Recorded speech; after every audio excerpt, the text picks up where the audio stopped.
আচ্ছা, তুমি কখনো কি ভেবে দেখেছো তুমি কাকে ঠকাচ্ছ? নিজেকে, না যে তোমাকে সবচেয়ে বেশি ভালোবাসে তাকে? তাকে অবহেলা করে তুমি নিজেই নিজেকে ঠকাচ্ছ। কেন জানো? কারণ তার মতো তোমাকে কেউ কখনো ভালোবাসতে পারবে না। আসলে আমাদের জীবনে কিছু কিছু কষ্ট আছে যেগুলো কাউকে বলা যায় না, শুধু নীরবে সহ্য করে যেতে হয়।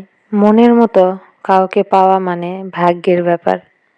আর মনের মতো করে মানিয়ে নেওয়াটাও ভালোবাসা। যে মানুষ এইটা বুঝবে যে তোমার কখন রাগ হচ্ছে, কখন কষ্ট পাচ্ছ, কখন খুব আনন্দ পাচ্ছ, তো সেই মানুষটা দিনের শেষে অবশ্যই তোমাকে একবার হলেও খুঁজবে। আসলে কি সত্যি বলতে, জীবনে পারফেক্ট কেউ থাকার চেয়ে যে মানুষটা তোমার জীবনে থাকলে মানসিক শান্তি দেবে, মানসিক শান্তি পাবে, সেই মানুষটা থাকা জীবনে সত্যিই জরুরি। স্বপ্ন ভেঙে গেলেও সেটা পরবর্তীতে আবার আসবে, কিন্তু একবার যদি তোমার এই মনটা ভেঙে যায়, তো সেটা পরবর্তীতে আর কখনো জোড়া লাগবে না। হ্যাঁ, বুঝলে প্রিয়, একদিন কাঁদতে কাঁদতে তুমিও একদিন ঠিকই বলবে যে তোমার মতো কাউকে পাওয়া আসলেই খুব কঠিন। কেউ কারো নয়, জানো তো, কেউ কারো কখনোই ছিল না। সবাই প্রয়োজনে আসে, আবার প্রয়োজন ফুরিয়ে গেলে সবাই চলে যায়। সত্যি কথা বলতে, ভুলটা কখনোই তোমার ছিল না, ভুলটা ছিল আমার। পাবো না জেনেও তোমায় পাগলের মতো ভালোবেসে গিয়েছি।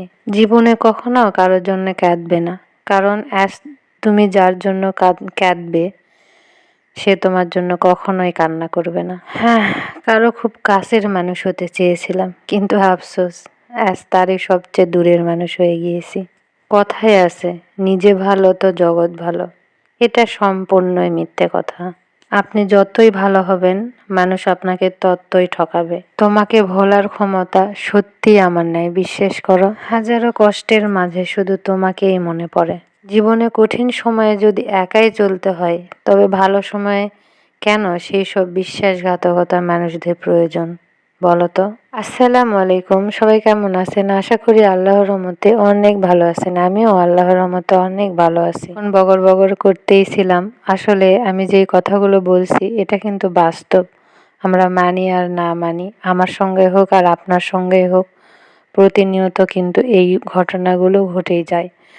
তো আজকে আমি রান্না করেছি ডিমের এই রান্নাটা। আসলে এই রান্নাটা একটু করে দেখবেন, বাসায় ট্রাই করে দেখবেন, অনেক সুন্দর এবং অনেক সুস্বাদু হয়। অল্প ডিম দিয়ে অনেক মানুষকে রান্না করে খাওয়ানো যায়। এটা হচ্ছে নিনজা টেকনিক।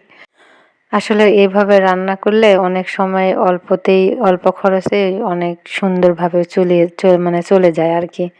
আমি যেটা বুঝাতে চাচ্ছিলাম। তো যাই হোক, কমেন্টে জানাইন আমার রান্নাটা কেমন হয়েছে। সবাই ভালো থাকবেন। আল্লাহ হাফেজ।